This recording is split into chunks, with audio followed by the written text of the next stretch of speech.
Good afternoon or good morning. Welcome to the second session of the day on consciousness and evolution. We're very pleased to have two excellent speakers today. Our first speaker is Terrence Deacon from UC Berkeley, and I just lost my notes here. Okay. He's in the departments of anthropology and neuroscience at UC Berkeley. He trained at Harvard and got his PhD there and taught there for many years. He worked on, among other things, trans-species fetal neural transplantation. He's known for, among other things, two books, Symbolic Species Evolution of Language and Incomplete Nature, Origins of Life and Consciousness. He'll speak on dynamical origin of the self, other distinction at the core of conscious experience. Please welcome Terrence Deacon.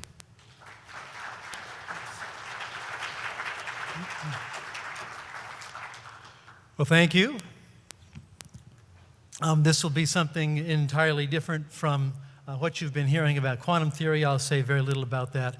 Though I'm a neurobiologist by training, I'll also say relatively little about brains.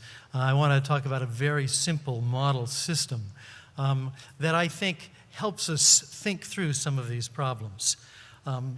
And I want to begin by saying that I think we've been placed between a rock and a hard place in our discussion of consciousness and subjectivity. And I want to pull us out of that by backing off into something very much more simple. Because I'm worried that our focus, particularly on things like panpsychism or just simple computational reduction, puts us at extremes that don't make sense for us in lots of ways. And so what I want to present is a sort of third intermediate choice that's not quite so exotic as either of these. And I think part of our problem has been exacerbated by assumptions we've made about the nature of information.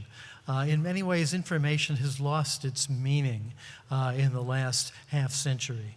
And let me just read two quotes here, one from one of the founders of information theory, or what he called communication theory, Claude Shannon. He says, the fundamental problem of communication is that of reproducing at one point, either exactly or approximately, a message selected at another point.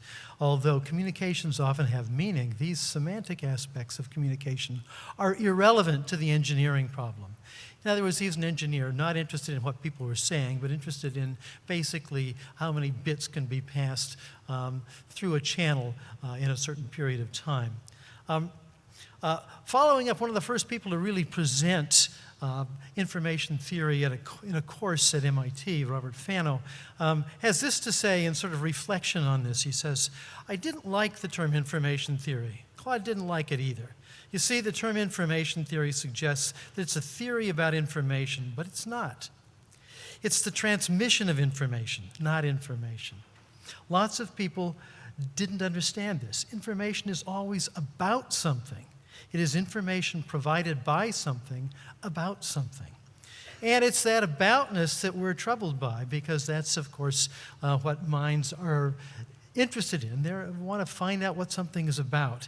The result is we've been thrown into a tizzy struggling with sort of computational views, thinking that somehow if we put lots of information together, information just in terms of signals, forgetting what it's about or that it has to be interpreted, that somehow we're learning something about our own consciousness and about how the brain works.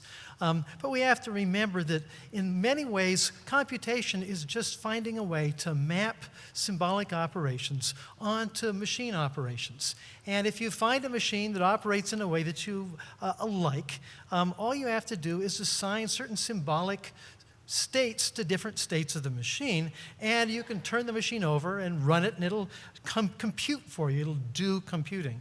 But of course, in this process, what we've left out is what it's about, what it refers to, and how it refers, how that's interpreted. And of course, that's really the problem of consciousness, the one we're struggling with.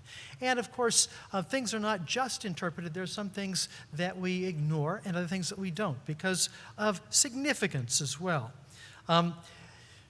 For information as we currently understand it, information as a signal property, intrinsic signal property, in effect, the value of it, the interpretation of it, the aboutness of it is assigned extrinsic to it. It's not something intrinsic. And that's the problem with computation.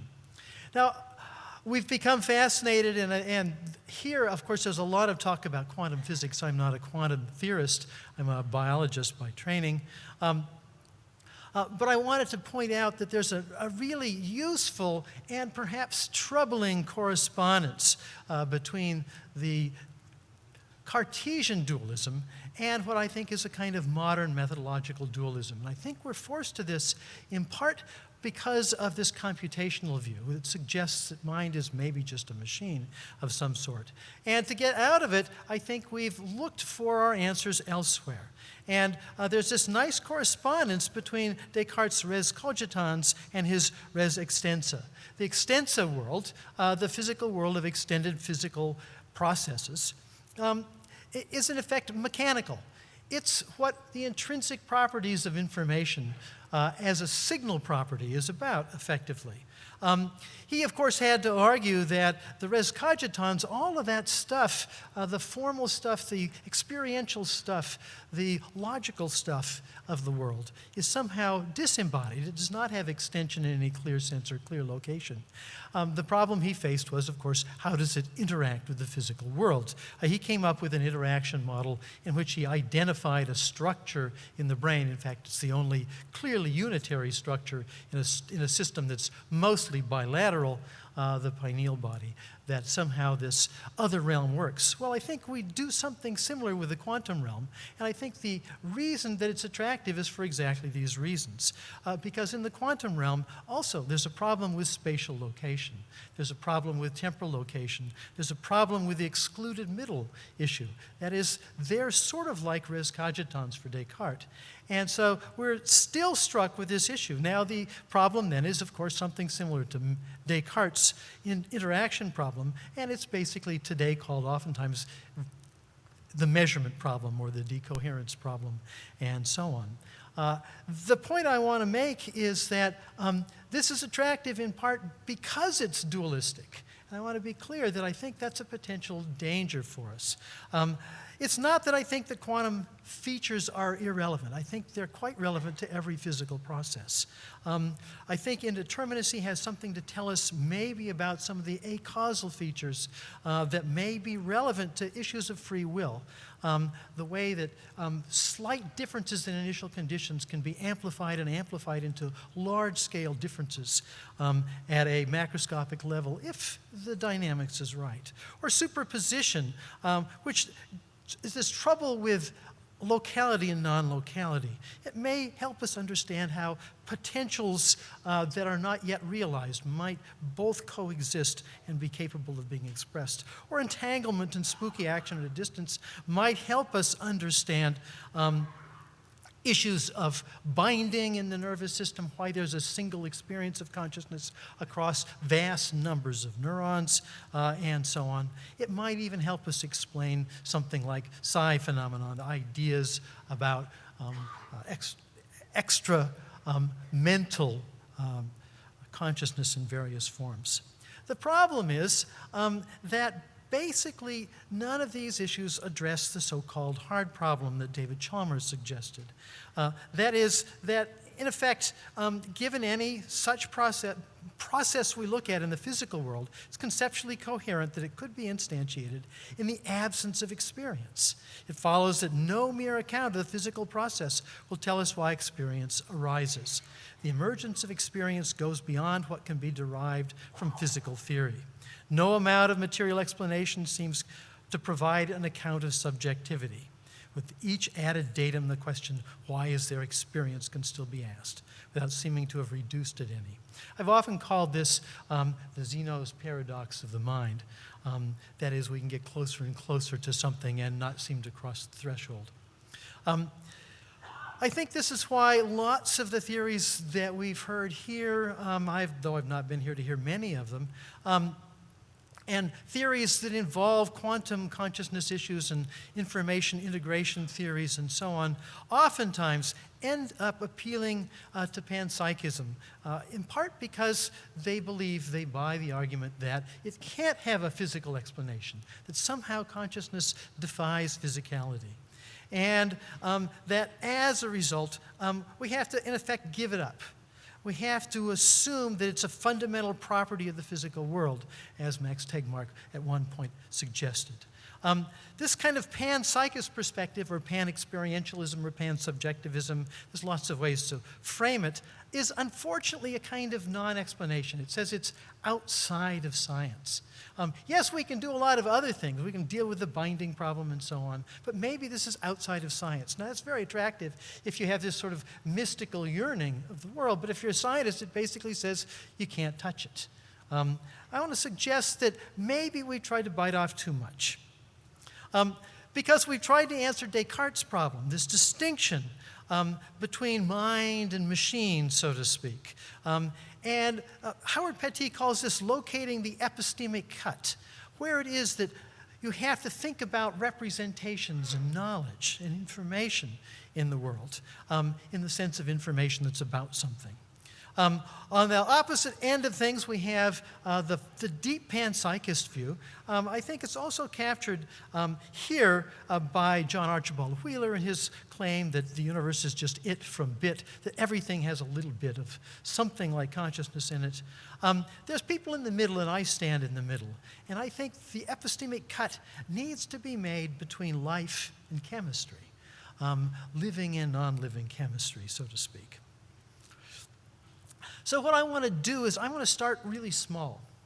I don't want to tackle the consciousness problem to begin with. I'll try to get there before I end today. But what I want to do is to say, let's not deal with the mental self. It's too complicated, and to some extent, it forces us to assume a lot of things.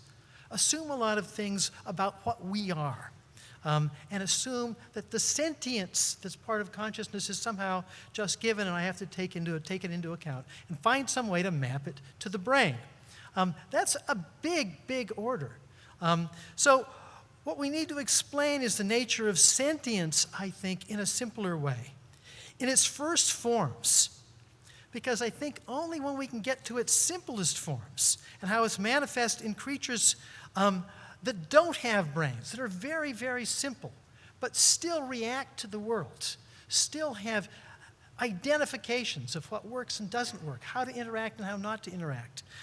Once we understand that, then we might have at least a chance to build our way up, to understand the kind of sentience that maybe brains produce.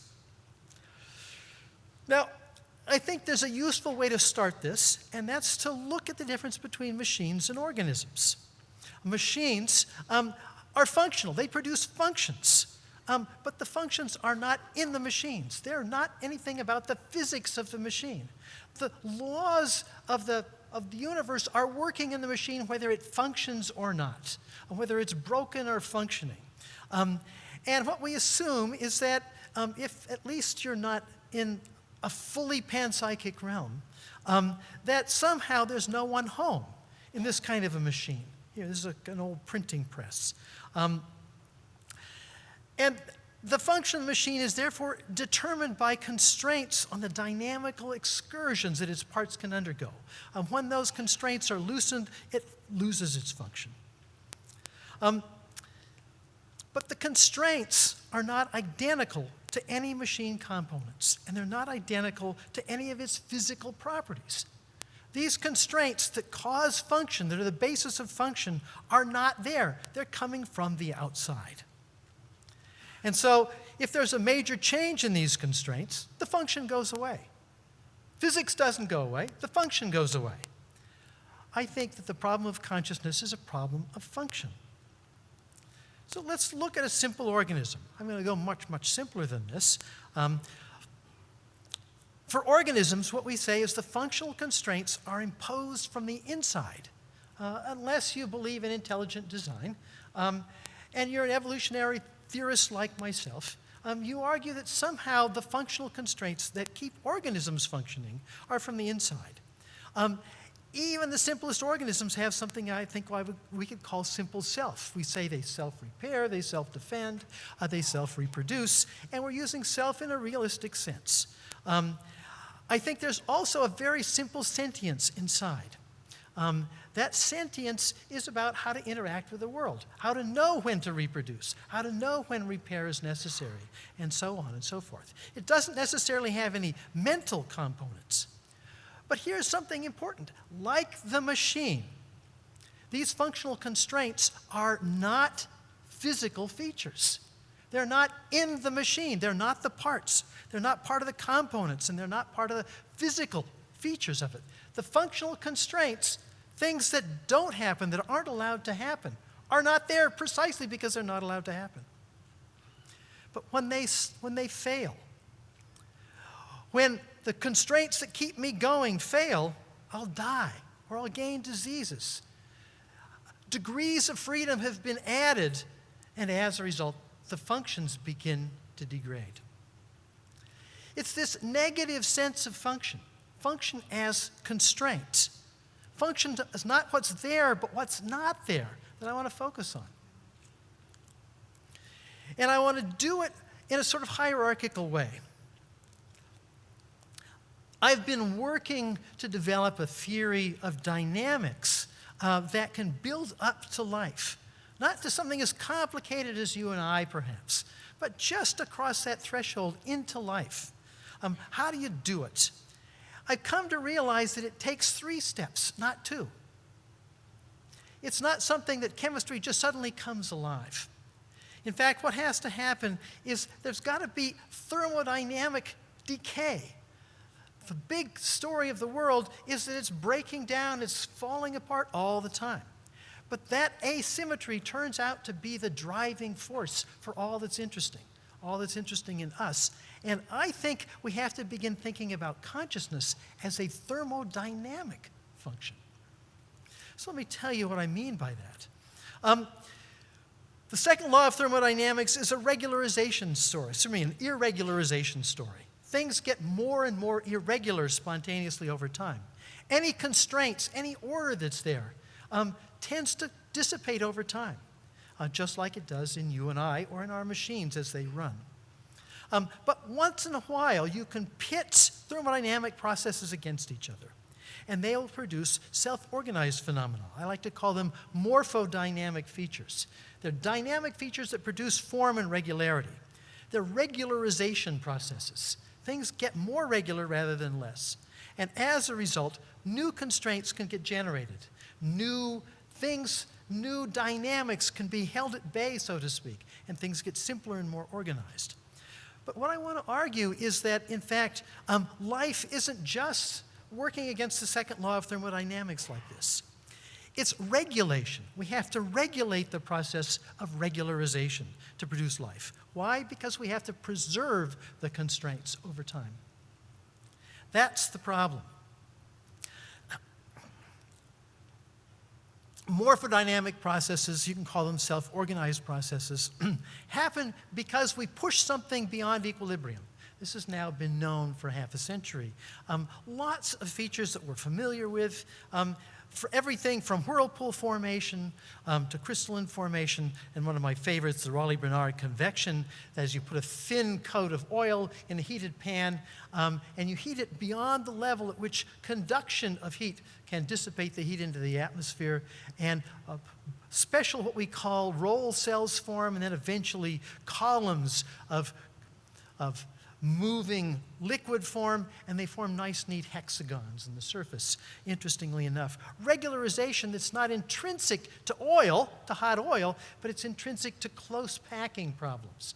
And it's just simply because this organization of dynamics, of moving things around, is the most efficient way to dump the heat into the atmosphere. It's the most efficient way to undo what caused the process in the first place. Well, if life worked this way, it would be intrinsically self-undermining. If life was producing its order by dumping entropy into the world as fast as it possibly could to produce order, it would be destroying itself very, very rapidly, undermining itself completely. What has to happen is this has to be avoided.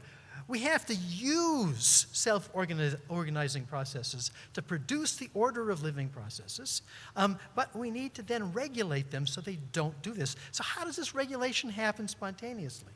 I'm going to suggest that it can happen spontaneously if you counterpose two morphodynamic processes with respect to each other.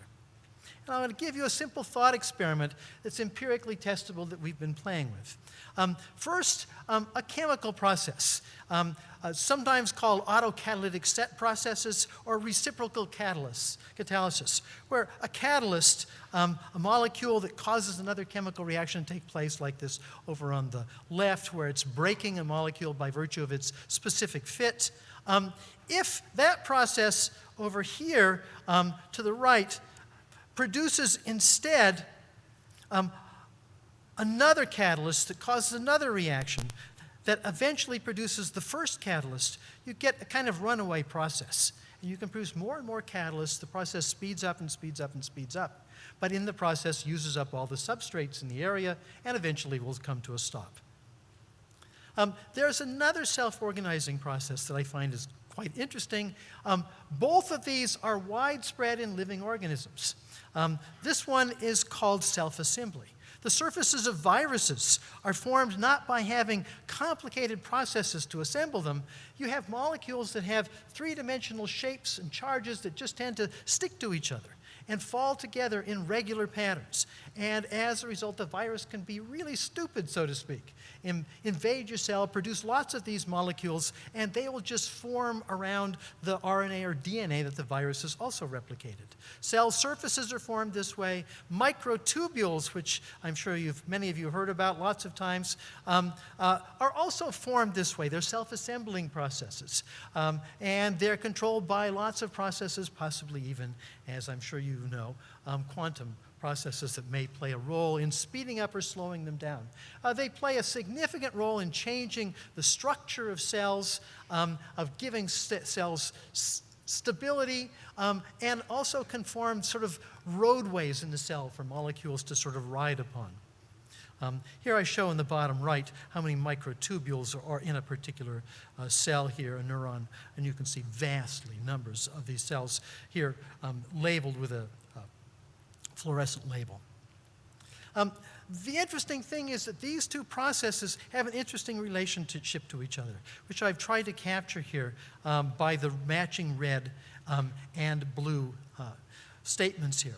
Because molecular reciprocal catalysis produces high local asymmetric concentrations of a small number of molecular species. But this is precisely what's required for self-assembly. Self-assembly is like crystal formation. As the surrounding material is absorbed into the crystal, the concentration goes down, and eventually it reaches equilibrium, and the process stops.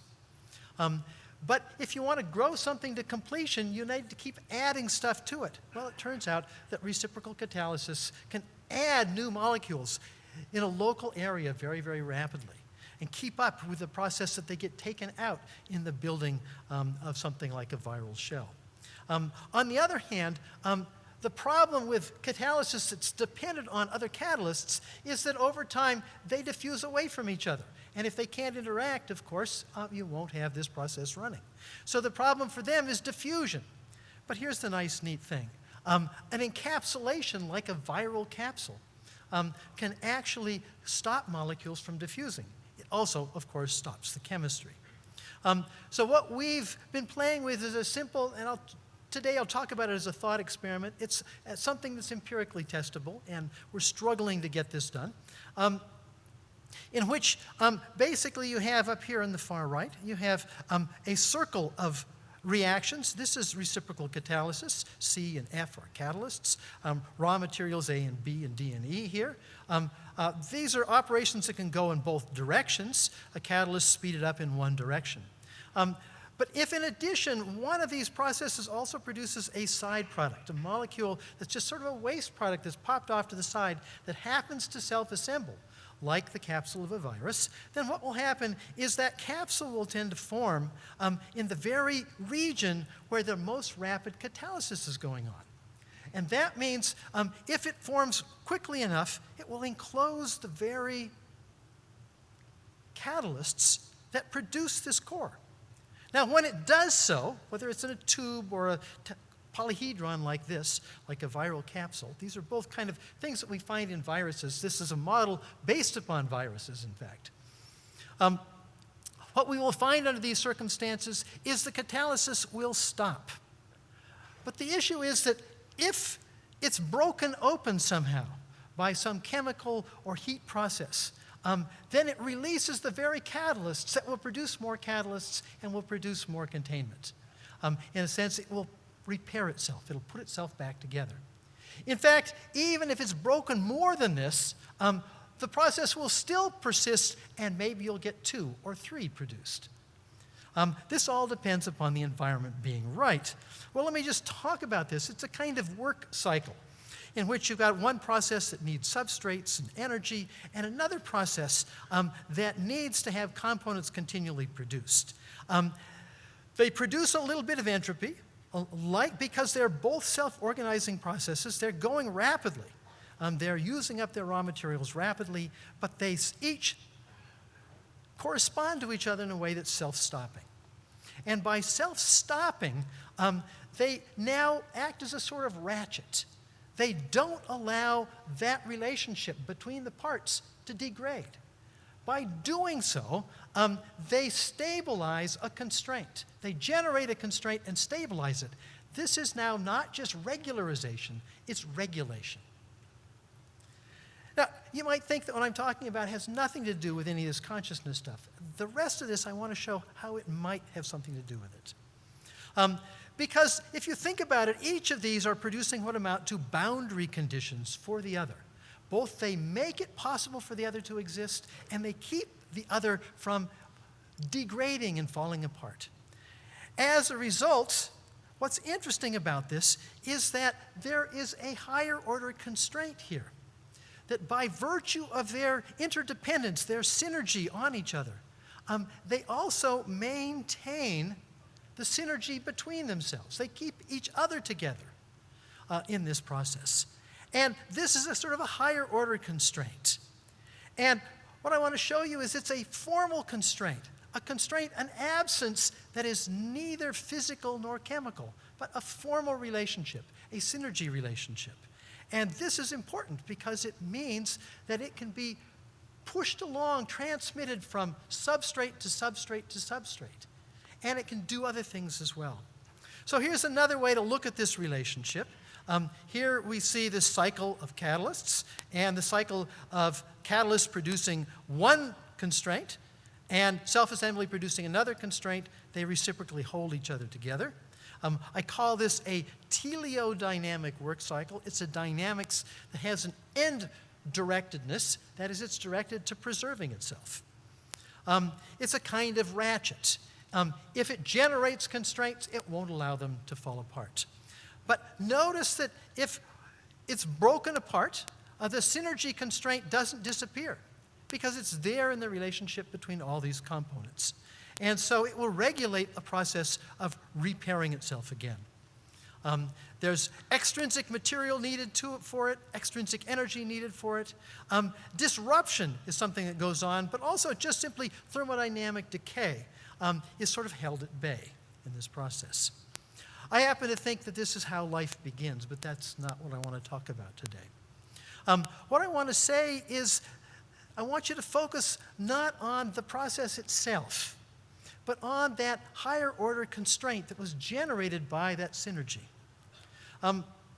Because what we see is that when the integrity of the system is disrupted, it repairs itself, but it repairs itself with new stuff, new energy and new material. So over a series of stages like this, what you can see is that eventually all of the material and all of the energy will be replaced entirely. The only thing that will hold that sequence together is this synergy relation, is this constraint, is this prevention of losing that constraint. That is something that does not have clear extension in space and time. It's a formal relation, and yet it's necessarily bound to this physical process.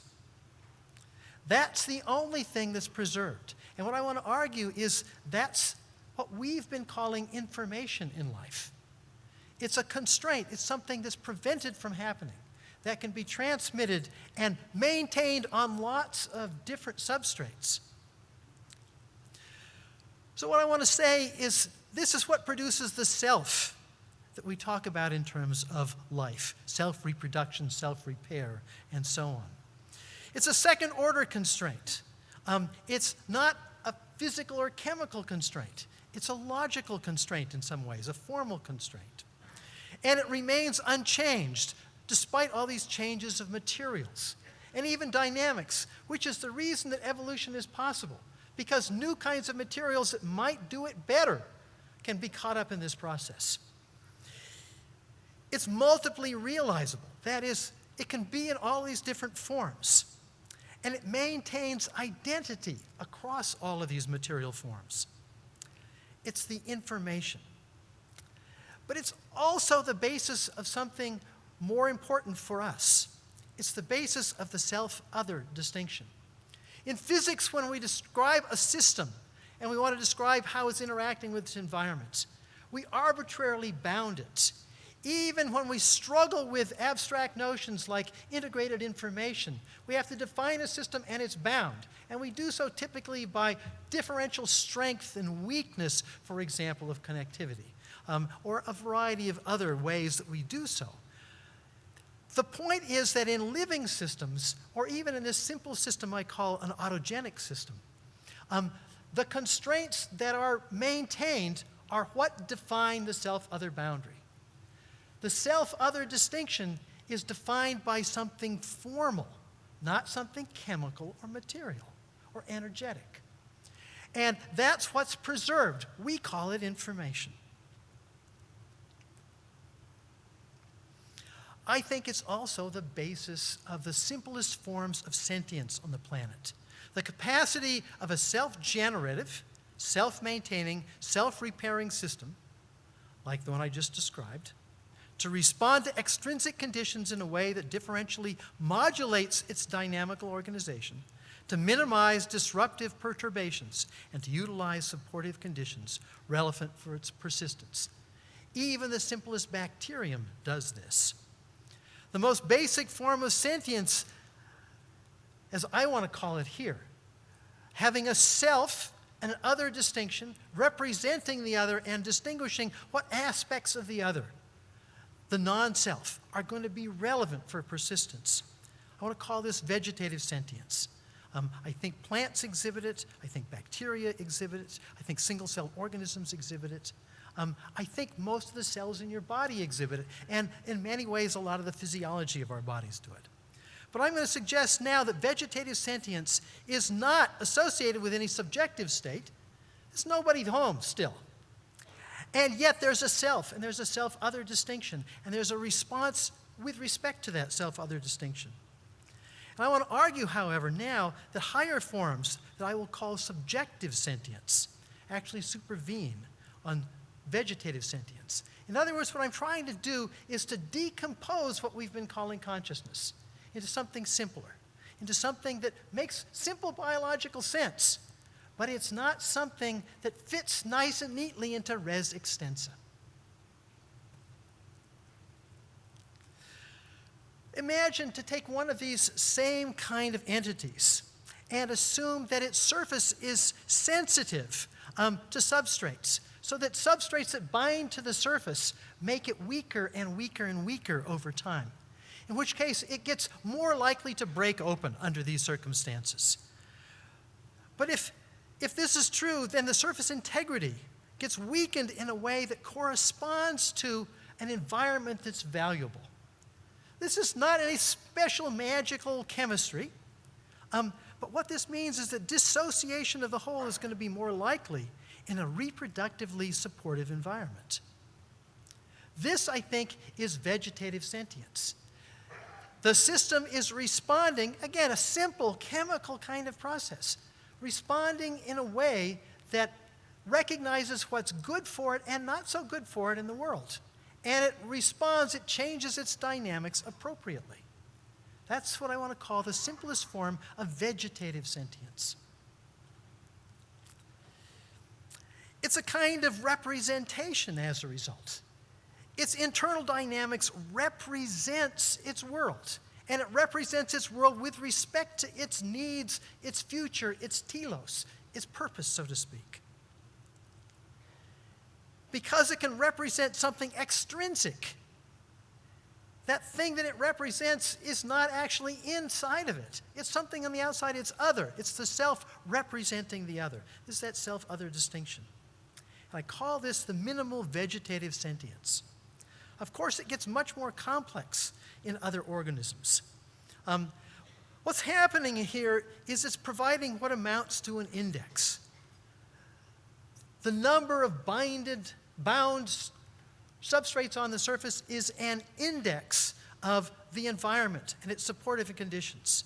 It becomes information about that environment for this dynamic, for this constraint. And it's being interpreted by this process. What I want to say very quickly now is this might have something to tell us about us and about how brains work. But it requires us to begin thinking about neural processes in dynamical terms, not computational terms. Because if dynamical processes in the nervous system can also link morphodynamic processes together, that is, self-organizing neural dynamics, so that they also support each other in this way, then in effect we have a kind of vegetative sentience. The point I want to make about this is that, of course, brains are parts of a larger system, a larger teleodynamic system, a larger sentient system. Our bodies have vegetative sentience as well. But now we have a system that's vegetatively sentient of the vegetative sentience that it's contained in. It's a second-order vegetative sentience of vegetative sentience, so to speak. And what I want to argue is that this is the basis of subjective sentience, a neural vegetative sentience of the somatic vegetative sentience, of which it's a component part. Because the body is an environment to the brain, even though the brain is a part of it. And so it's a sort of a part-whole relation. Let me just end by saying a couple of features about brains themselves, and I'll just stop at this point. One of the things we notice about brains is that they have things like emotions, and we'll hear a little bit about emotions in a minute. One of the things that's interesting about the emotional centers of the brain, if you begin to think about it in dynamical terms, those structures in the brain that we typically associate with emotions, like the amygdala and the nucleus accumbens, their major inputs come from all over the cerebral cortex. And they seem to make assessments about the valence of that input. Is it good for me or bad for me? That information is sent down to the midbrain and brainstem to a bunch of monoaminergic systems, which then send their projections all over the cerebral cortex and other areas in the forebrain, and they adjust metabolism, either the metabolism of neurons or even adjusting blood flow. This is what you would expect if the metabolism is like the thermodynamics that drives a morphodynamic process to regularity. And that morphodynamic process then adjusts the metabolism. And you get a complicated circle, a complicated within the brain teleodynamic process, autogenic-like process. I think that this helps explain a lot of the way brains work and why there might be something that we might call subjective sentience. Thank you. That's great. Thank you. Just stay up for a second. Let's ask Katherine to come up and get ready while we take one or two questions for Terrence, please. Right here. Thank you very much. Could you please bring back the slide of the frying pan? If not, no problem. I love your interpretation of the frying pan. Now, why do you object to the idea that we are all the frying pans? Because I understand that your approach to teleodynamics seems to be objecting to the second law of thermodynamics, and we are going to be some kind of an exception to that? Not at all. An Isn't this exception. a It's simpler driven by the explanation? second law? It's not. So we are actually increasing entropy, Yes, just we're like the frying increasing pans. global entropy, you and I. Locally, we're not. Locally, we've maintained a low entropy state. When we die, of course, our body will increase in its entropy for the first time in a long time. So it's not contra the second law. In fact, it's driven by the second law. One over there. Thank you for a wonderful lecture. You're saying that nervous system is a second-order sentient process. I was just wondering if you can extend this analogy to maybe a third-order process. Absolutely. It's a great question. What I've tried to do is to lay out what might be a dynamical model where we can talk about the creation of a self-other relationship and how information is incorporated into that. My prediction would be whenever we can see that dynamics forming, whether it's on the internet, whether it's in a corporation, whether it's in a whole population of human beings, wherever we see that, we're going to begin to see all of these properties emerging at that level distinctly. That means that there's no upper level, no upper bound to this process. It doesn't mean that that's happening now, but it gives us, I think, a tool to look for it for the first time. Okay, we better move on. Thank you very much. What's the title of your talk? On Consciousness, Life, and the Emotional No, Body? that's, it's called Emotion and the Nature of Consciousness. All right, our next speaker, Katherine Peil, Harvard Divinity School, Northeastern University, an emotion theorist who will speak on emotion and the nature of consciousness. Katherine. Thank you. Thank you so much for coming, and Stuart, for this fabulous opportunity to share my ideas among such a brilliant cohort. So today, I've got two things that I want to do. I want to offer you some new biologically informed information about emotion, a whole new view, one that challenges most of what we think we know about our everyday feelings. Feelings, pleasant feelings like joy, trust, love, painful feelings like sadness, anger, that I would bet we all have, zombies or not. My second goal is to point toward what this new view of emotion, this new biology of emotion might mean for consciousness. But first, I have to tell you a joke. What's this? Anybody remember from junior high? Yeah, a dead one of these, right? That's still my favorite joke because what's missing from this is the spark of life, that animating and guiding force that the violists used to call, say was necessary for life. Now, well, let me see here. Let me figure out my little device here. Oh. You got it? So while reductive materialism rejected any such idea, this new science of emotion suggests that the emotional system actually provides all of the functions that the supposed vital force was supposed to, at least, to giving rise to purposeful behavior, or at least what Nobel laureate Jacques Monod called teleonomic appearance of purposeful behavior. But emotional processes also point to something deeper or bigger, some other aspect of identity without which life wouldn't be possible. So I'm going to suggest that life isn't just this, but it's something more like this, like an essential energy circuit between two absolutely essential components with which life and consciousness would not be possible, certainly not our phenomenal experience. And I'm going to suggest that this is certainly part of the creative engine of the biosphere, if not speculatively, of course, part of the causal machinery of the universe itself. So I call this body of information the new emotional vitalism, for it offers a scientifically supportable way to conceptualize spirit as sort of this process and soul as whatever this other big thing might be, which I'm going to suggest is the fundamental capacity to observe. It puts a new spin on the whole monism, dualism debate, because you have that life over here can come and go. Something more like this implies a more ontological, enduring monism.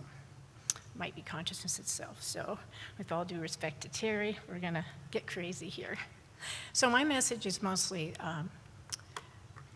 echoing those that want to factor the subjective pole into objective sciences. Movements like endophysics, biosemiotics, and Andreas Weber's call to replace the old Enlightenment paradigm with one of enlivenment, where life and sentience and phenomenal experience are center stage.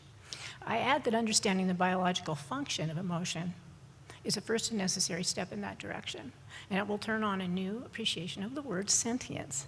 Now, Terry just helped me out here by setting the foundational mechanics here. So let's sort of keep that on this side, and we're talking about that, and then setting aside consciousness for another area without the nuances. So my foundational claim is this: by virtue of this vital relationship, all living beings are subjectively sentient. They're endowed with what Charles Peirce called the firstness of experience and what Antonio Damasio called the feeling of what is happening. This means that before there were brains, sensory organs, or anything like that, there first emerged a primal form of sentience that delivered two subjective gifts.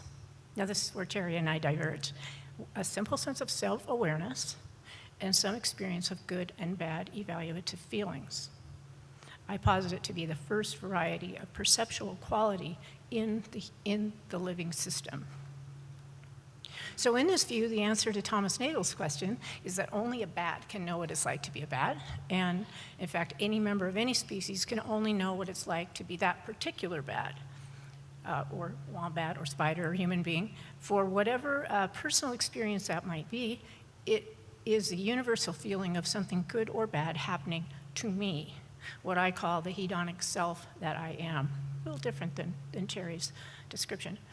There's much more to say about the word hedonic, but biologically it captures the primal good or bad evaluative qualia that are born of deterministic physics and biochemistry, but then become legitimate cognitive representations even in the simplest living creatures. Representations that can build memories, guide optimal behavioral adaptation, the things that Terry talking about, higher order constraint. Now, I'm saying that this is in every living creature, and it provides the directionality. So I realize these are some rather bold claims, and it's about to get worse. The word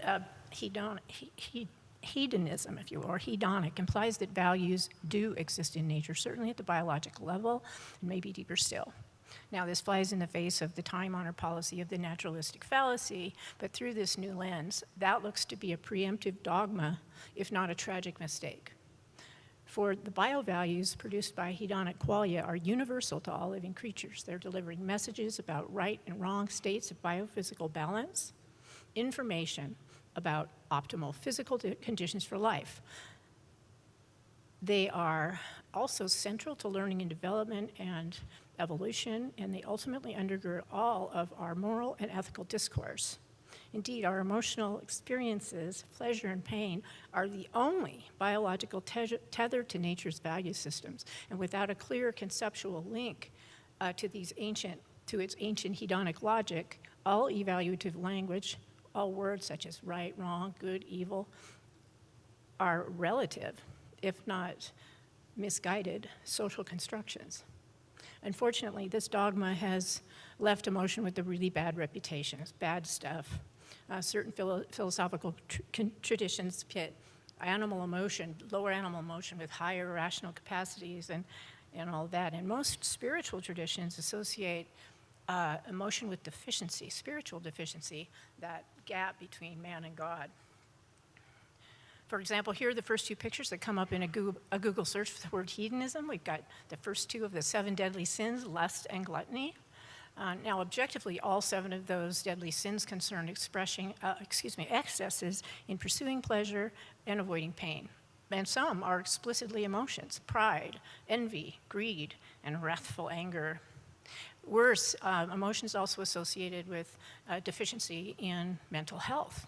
Most of the behavioral disorders, the DSM-5, the diagnostic canon for psychiatry, are also characterized by uncontrollable expressions in pleasure and pain, as well, and this is important, as distorted perceptions of time, space, and self-identity.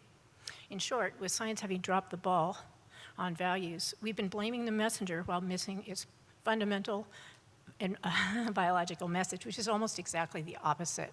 For emotion also lies at the center of all human virtue, cultivating good feelings like trust, courage, gratitude, faith, compassion, and love, as well as the cooperative, kind, and caring behaviors they inspire, constitutes the spiritual wisdom, the common strand across all of our faith traditions. It's the wisdom of the heart, if you will.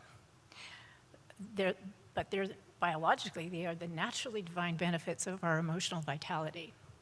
Proponents of these good feelings in daily experience also connotes optimal mental health, psychosocial flourishing, and emotional intelligence. Best of all, they are biomarkers for optimal physical development, immunity, and vibrant health. They signal this, that we've achieved that strong, coherent connection, letting us know that as our true north messengers, that we've hit upon the right states of being and becoming. So I point all this out at the beginning just to show you how far off base we are as it concerns emotion. It's conspicuously missing from most hard science models. It's so broad and complex that even psychologists can't agree on a definition, let alone a function. So my hope is that we can set aside what we think we know about emotion, start over with a clean slate, and trust your own experiences, your emotional experiences, and your spiritual experiences to evaluate what I'm offering you today.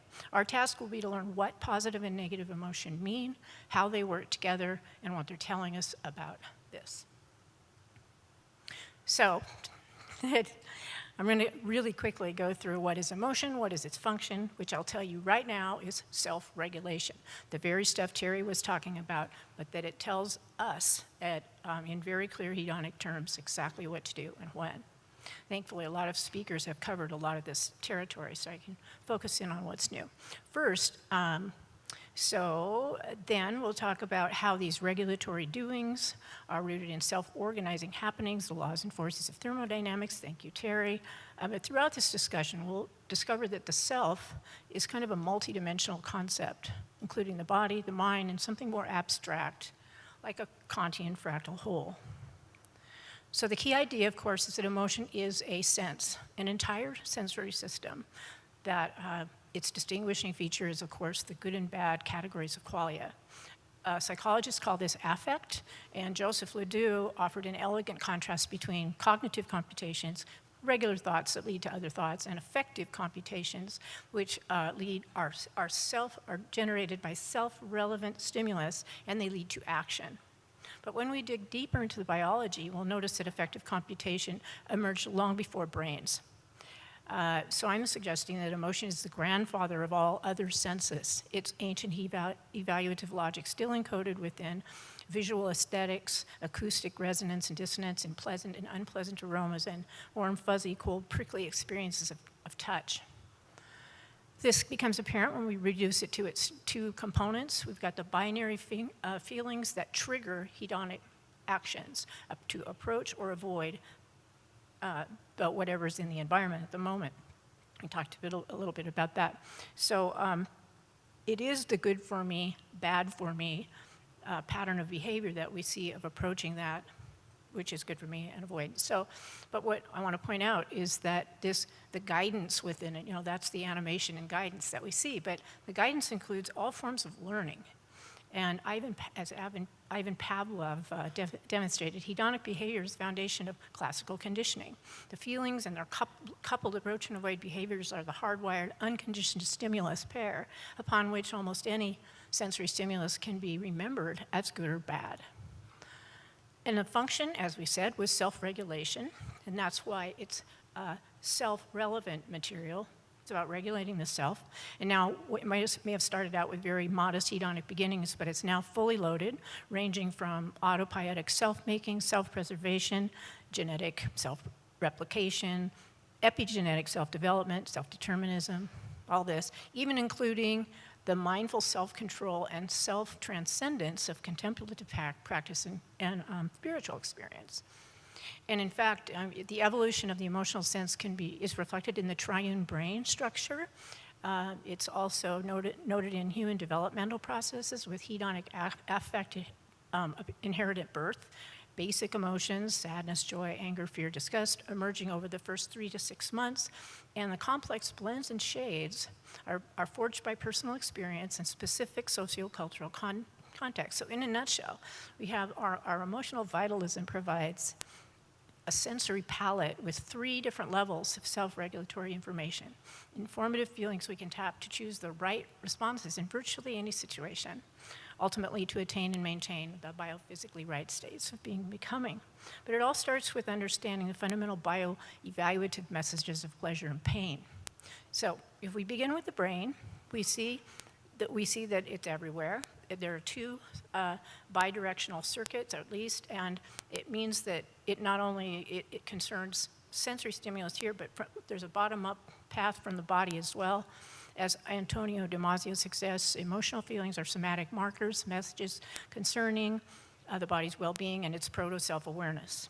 So the self-relevance sensory system concerns the person's immediate physical environment, mental environment, and social-cultural environment as well. But the self-relevance runs deeper still, concerning the identity of the body at the cellular level, playing out in epigenetic, genetic, and immune regulatory signals. Candace Pert noted the intimate connection between emotion, the self versus not self distinction of the immune system, positing that the peptides via the ligand lock and key receptor system, the molecules of emotion. As she put it, peptides serve to weave the body's organs and systems into a single web that reacts to both internal and external environments, changes with complex, subtly orchestrated response. Peptides are the sheet music containing the notes, phrases, and rhythms that allow the orchestra, your body, to play and as one integrated entity, and the tones and rhythms emerge in your consciousness as feelings and emotions. These chemical signals are also central players in epigenetic regulation, the new layer of genetic activity in the once what was presumed to be junk DNA. Now, many of us heard about this from Rudy and Deepak the other night, but for those of you that missed it, epigenetic regulation evidences a more Lamarckian form of evolution, operating in real time, yielding non-random variations in behavior and inheritance systems, variations that are heavily dependent on environmental context and personal experience. Epigenetic regulation utilizes also methylation and acetylation markers on histones, which are critical components of the ancient innate immune system, mediating responses to environmental stressors. The key evolutionary point here is that in early life forms, the functional mechanisms of adaptive immunity and sensory motor control were one and the same. So our bad feelings, in fact, are the body's distress signals to self-relevant environmental stressors, but so are our good feelings. For originally, Hans Selye, who coined the term, there were 2 kinds of stress. There was also eustress signals for the beneficial kinds of environmental stressors, energetic resources, novel opportunities, social relationships, all the good stuff that creatures need, desire, and pursue to maintain life. They're also captured by Gibson's ecological affordances, those that underlie perceptual learning and development in his model. Had this functional biological connection been made between Selye's medical stress model and Gibson's ecological and Pavlov's learning model, the information sensory nature of emotion might not have remained so opaque. In fact, the term cognitive dissonance might have been more accurately called emotional dissonance, because that's what it is.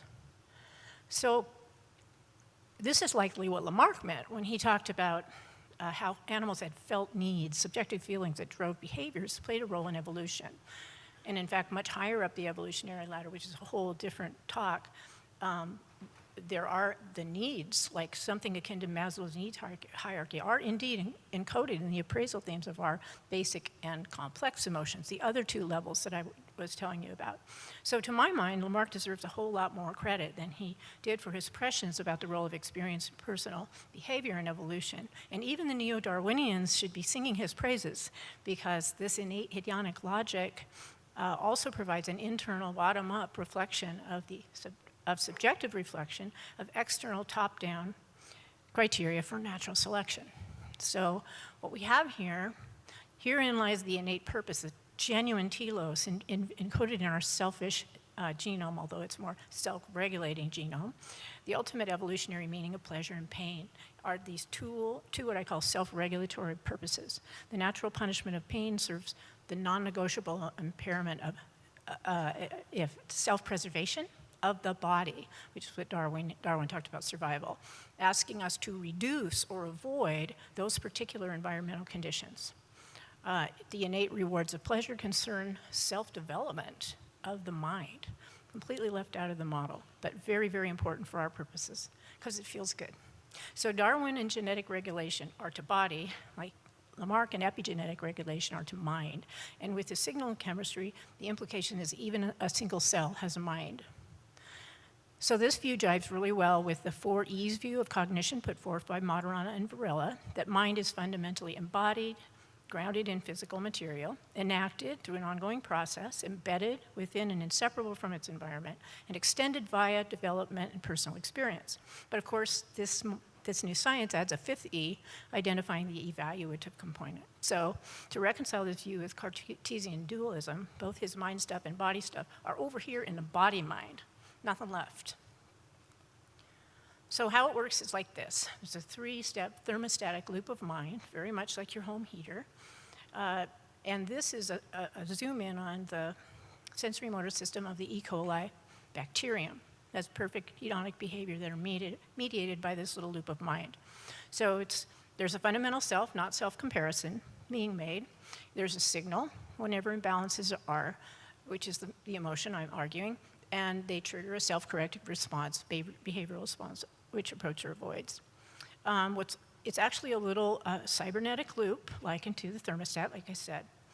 So as Terry suggested, this thermostat metaphor is not really a metaphor in terms of the underlying physics, because it's all about energy conservation and avoiding an entropic an entropic destiny. So Terry says there's an arrow from thermodynamics to morphodynamics and teleodynamics. And when we examine the chemical machinery of the E. coli, we can see how nature has also forged an arrow from favored states and favored shapes to favored experiences. So far, Terry and I are in agreement about the chemistry here and how it plays out, and I don't have really a lot of time to explain it. So this is a picture of the cell membrane, and it's wonderful. It goes all the way through. You got little outside feelers that collect stimulus and inside tails that carry out chemical signaling and other things. And what happens is there are 2 processes that whenever there's good or bad stuff, there's a phosphorylation on the inside tails of the receptor complex that leads directly to a switch in the flagellum motor of the little tail that sends our little creature up a stream. So if it's counterclockwise, the creature goes forward, and if it's the other way, the creature does a little tumble and turns back. So it's an elegant little hedonic device here. But the second signaling system is really cool, and this is where the connection to physical health lies. The second system, also going on down here, at the same time, carries meaning at on a longer time scale, and it provides literally a record of when this was increasing, it was good for me. When the methylation was decreasing, it was bad for me. So that ultimately provides a record, an adaptive immune memory of these things. So it establishes evaluative categories through which trial and error learning then occurs. But underneath all of this is a digital relationship between positive and negative feedback processes. We've heard a lot about that. I don't have to go into it. But fundamentally, positive feedback concerns change, whether it's destructive or constructive, and negative feedback concerns preserving stability and maintaining balance points. So there's where you get your regulation. But underlying that, it might be something like, actually, I think it is, the edge of chaos criticality that balances systems, keeps them poised on the edge of chaos between too much stability and too much disorder. Wherein is according to Chris Langton, one of the people who coined the term, the information processing can occur. So there is a computational thing here. In fact, Stephen Wolfram suggests that this was a universal computation within all pattern formation.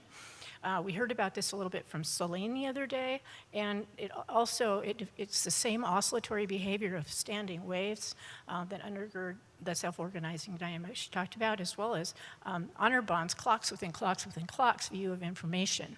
So I point this out. This slide is our signaling receptome. It's the entire tree, goes all the way down to the most ancient receptor complexes. These guys, basically the sensory organs of the cell, and where we find the 7 TMs transmembrane receptor, that picks up electromagnetic fields, simple ions, lipids, amino acid peptides, the molecules of emotion, and most of all, one of its main functions is to establish biological clocks, so biorhythms, again, clocks all the way down. So, but what we're really, it's an elegant piece of biophysical machinery, just like Terry says, and we agree on all that, but we're still confronted with the hard problem of consciousness.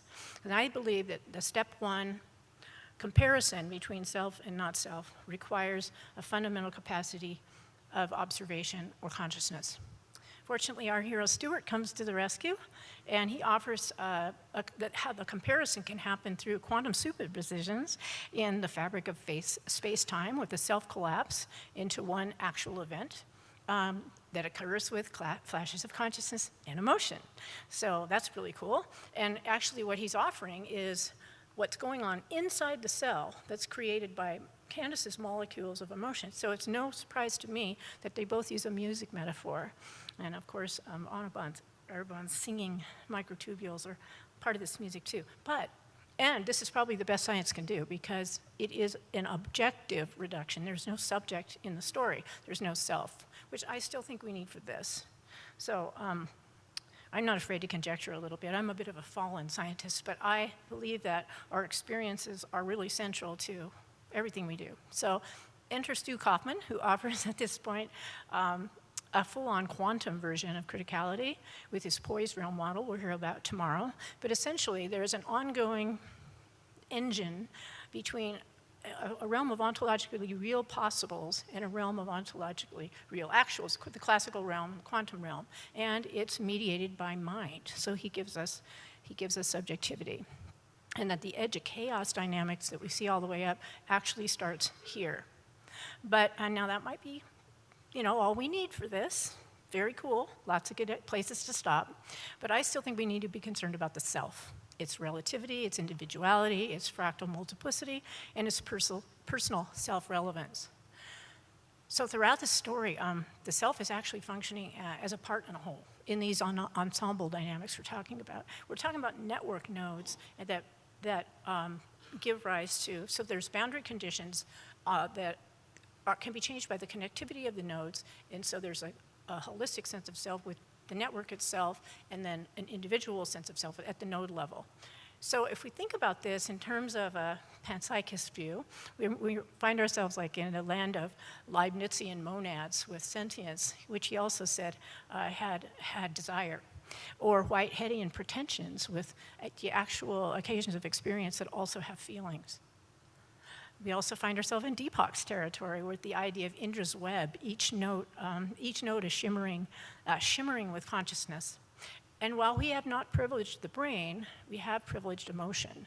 Because I'm suggesting that if there's subjectivity in these nodes, they in fact are tuning their own boundary conditions by adjusting their own connectivity, and it might involve entanglement processes or whatever, but I think that there is a preference in this system that we see of binary switching, and that it might very well be our true north beacon of, so when we're over here now in the realm of the quantum and whatever this might be, there's no need anymore for self-preservation because the physics totally takes care of form all by itself. So there's only one imperative left, and it's the self-developmental imperative that we experience as positive emotion. So if we want to suggest that it might go further down, that is a more primal imperative than self-preservation of form. So it might mean that when there's no body to defend anymore, there might be an ultimate state of bliss, as many mystics have told us.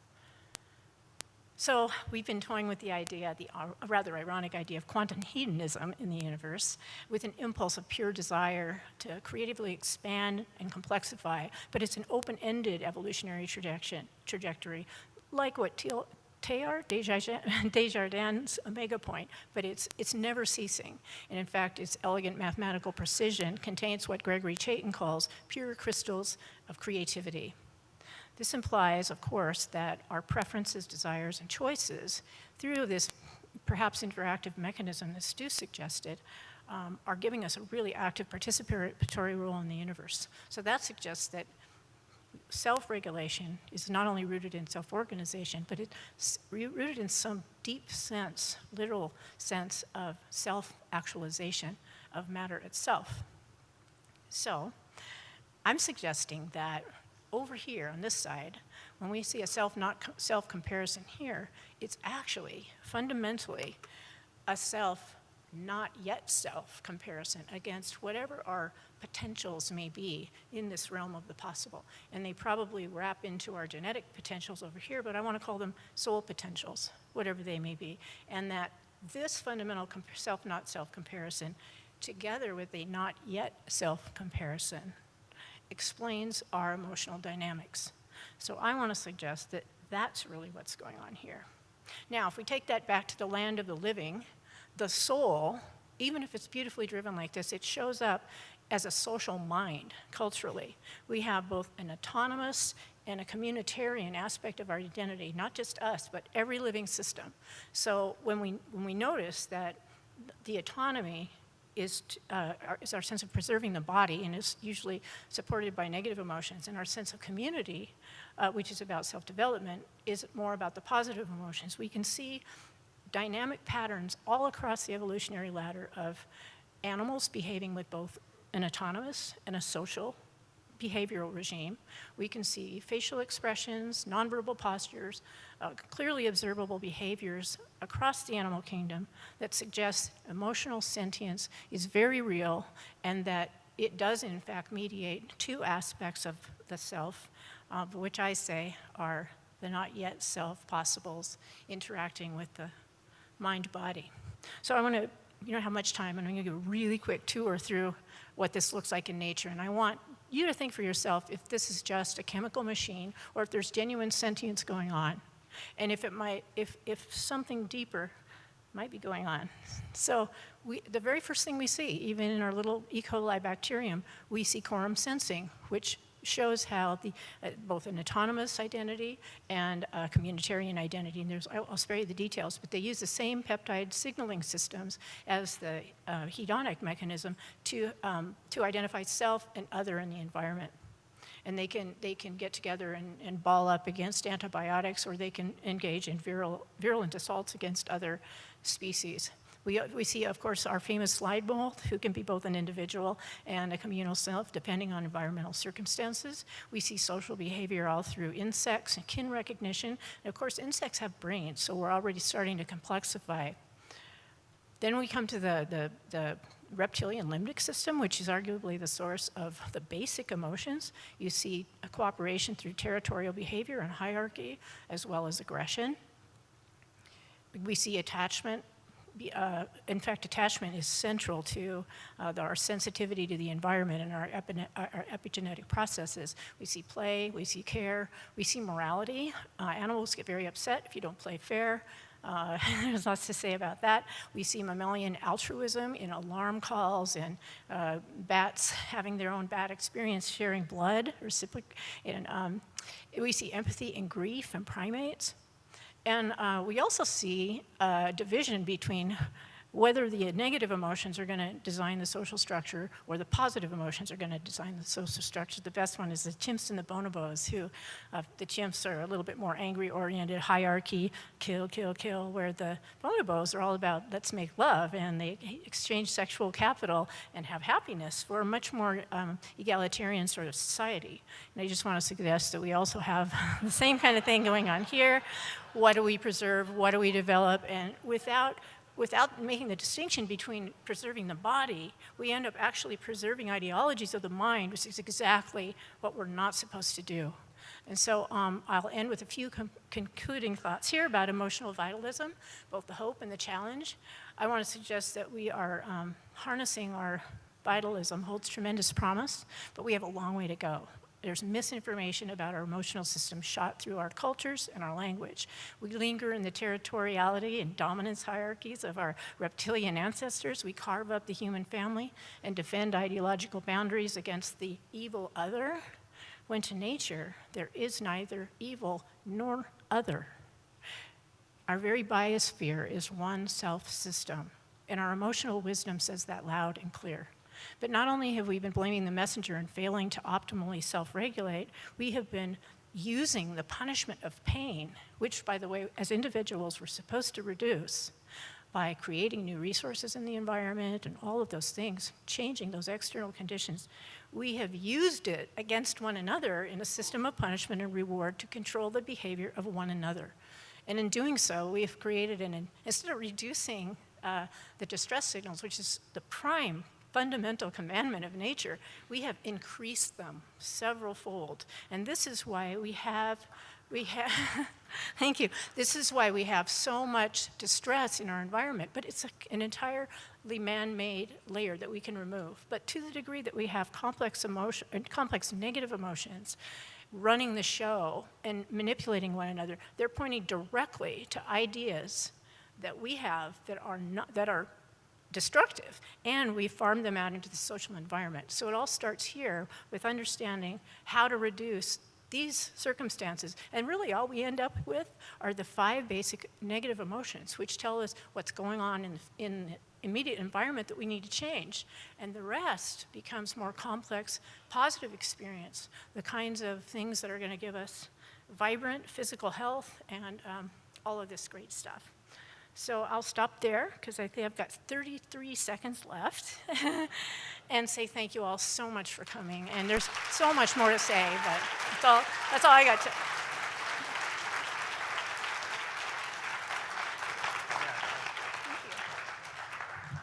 We have time for just a few questions. Terry, why don't you come up and we'll take them for both.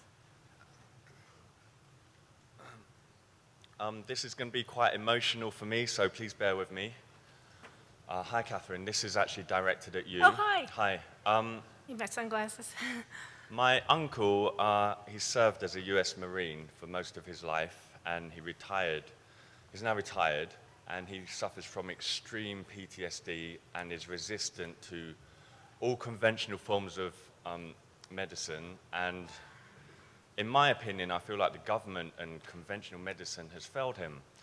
And about a year ago, I met Graham Hancock, and he put me on to the research done by MAPS using MDMA. And he met a guy who was a veteran, and he went on a pilot study using MDMA and is 100% cured, and he goes around the world lecturing Wonderful. about it. I did tons of research since, and about 6 months ago, I found out my uncle tried to commit suicide twice.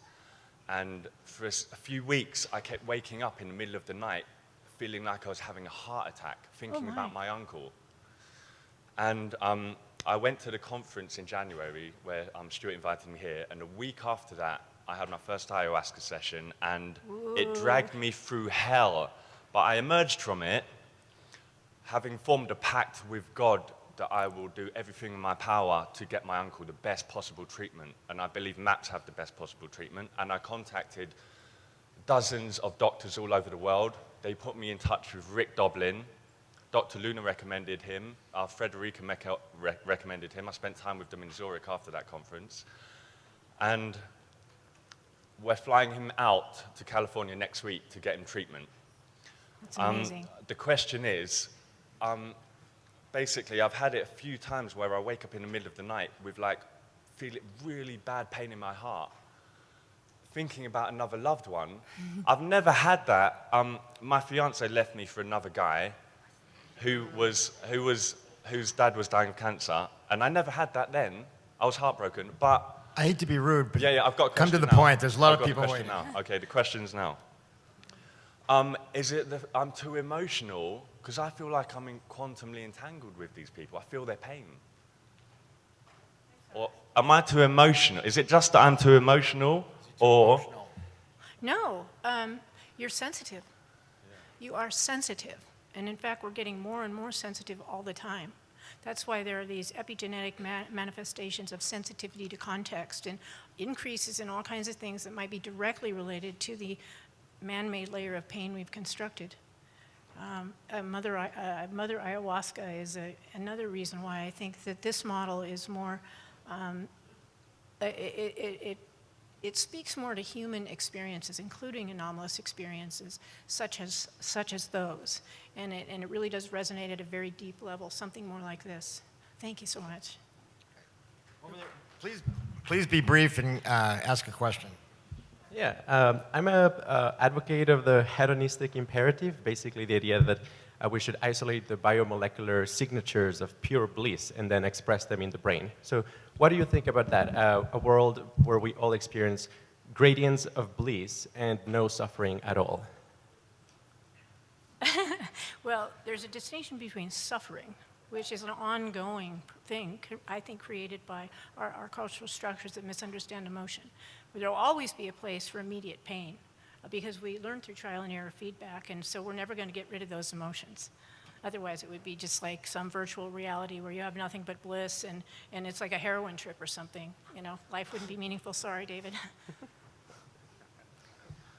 First of all, thank you so much, Catherine. Thank you so much for that. Really inspiring. So, in a current world in which immense bad feeling conditions exist, extreme poverty, economic disparity, persistent war, environmental instability, etc., what would you say can be the most effective and practical application of emotional sentience to restore good feeling and stability, a more balanced, It really starts conscious with experience? It human starts experience. with self-regulation. The idea that we are first and foremost responsible for our behavior and all of the manifestations that cascade from our behavior. Right now, we live in a blame and shame society. Okay. You know, it's up to a judge or a jury who's accountable for what. We blame Satan and we credit God for all the things that maybe we're creating ourselves. Thank So, you. that's a big question. Thank you. Yeah, and We all need to learn about our emotions. I think that's the first step. All right, cool. Yeah, thank you so much. Hello, guys. Thank you all, both of you, for it was amazing just to hear you. Well, I would like to ask a question for both of you. Actually, would like to hear a little bit more. Do you guys think that is there a limit for self-development in a way of our own reality right now? Are we self-developing forever? And do you guys think that could be, what is the relation of this self-development with death in that dimension? No, see, that's a really interesting question. And again, that's why I think that the business of the embodied mind, the chemical machine, that this isn't the whole story. I see so much beautiful balancing in the universe that I'm inclined toward reincarnation, and that this over here is actually maybe the collection of our experiences, and that's informing the not yet self. And we don't need to know about any of it. We just need to listen to our emotions and trust them. You have a comment, Terrence? Thank you. Okay. This is going to be fairly short. A long time ago, I myself was pondering the nature of pain. And I came to the conclusion it was very similar to dissonant music. Now, people actually physically feel pain when they hear dissonant music. Some people, anyway. Yep. You eventually become a little adapted to it. But so I think feel this. it with most rap, other than Bobby, of course. I'm wondering, you know, I'm asking you how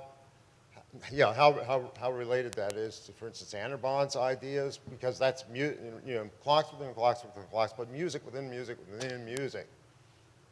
Well, if there's clocks within clocks within clocks all the way down, Yeah. and it's a new form of information, sort of like he's describing. These last two questions there, and then there. Thank you. Okay, I have a question on Terrence. In the beginning of your talk, you said that panpsychist view is too extremist. And unfortunately, when you were going through your talk, it actually seemed to me that it extremely well fit the bill of the model you have presented. Can you tell us what's so different about these higher order, like sentience, which is not present in the, let's say, first order? Or what is so different there that you think that the panpsychist view cannot explain that. It's a good question. Now, the main approach that I take is to make it as simple as possible. So one of the things I want to do is to not make a lot of assumptions, as simple as possible. As a biologist, of course, I look to simple life for that purpose. Brains are as complicated as they can get, of course, and that makes it difficult. I'm actually talking about any brain. The argument I make is that sentience by itself, in a simple biological sense, looks very mundane. It's not, however, just thermostatic activity. A thermostat just regulates something besides itself. A living organism regulates its own existence, so to speak, and that makes it fundamentally different, all the way down to even the simplest system I described. I described it as sentience in the very simplest sense. Obviously, a multicelled body is made up of billions of sentient cells in that sense, as is the brain. Every neuron is sentient in that sense. What I'm arguing, however, is that if that same dynamical structure can actually be utilized and generated by the dynamics of their communication, then in a sense it's what I call teleodynamics of teleodynamics. It's made up of smaller teleodynamic. But the brain itself is also embedded in a body that has that structure as a whole. And so, in effect, it's being sentient of its own sentient foundation. And it's that second-order sentience that it creates this kind of almost liar's paradox of linkages where you, in a sense, Doug Hofstadter calls this a strange loop, in which you're experiencing your own dynamics of experience. So you think that this second-order sentience is something qualitatively different than the sentience of the single Qualitatively different, yes. That's what I would claim. So my question's for Katherine, and I was wondering if these positive emotions are sort of these motivator forces towards developing biology, how would you comment on psychopathy and corporate capitalism? And that seems to be a developing quality that we're striving for in our society. And do you think that as a whole, by paying attention to these things, we actually have the possibility to sort of switch that around? Or is that, I mean, how would you explain that or comment on that? Big problems, right? I think the most important thing that we need to think about as a species is what we mean by capital. Of course, we have a monetary system that's based on, paperware, money, symbolic systems, and it's great for exchange. But if it ever becomes decoupled from the deeper values, when you look around, what's really running the show is emotional capital. We care about one another, we interact with one another, we barter, we trade, we cooperate, and if the banks collapsed tomorrow, we'd have each other. I really don't, I'm not planning on a bomb shovel or in a retreat with guns because of the zombies coming in. Nah, not gonna happen. We're cool, we're people. Okay, thank you very much.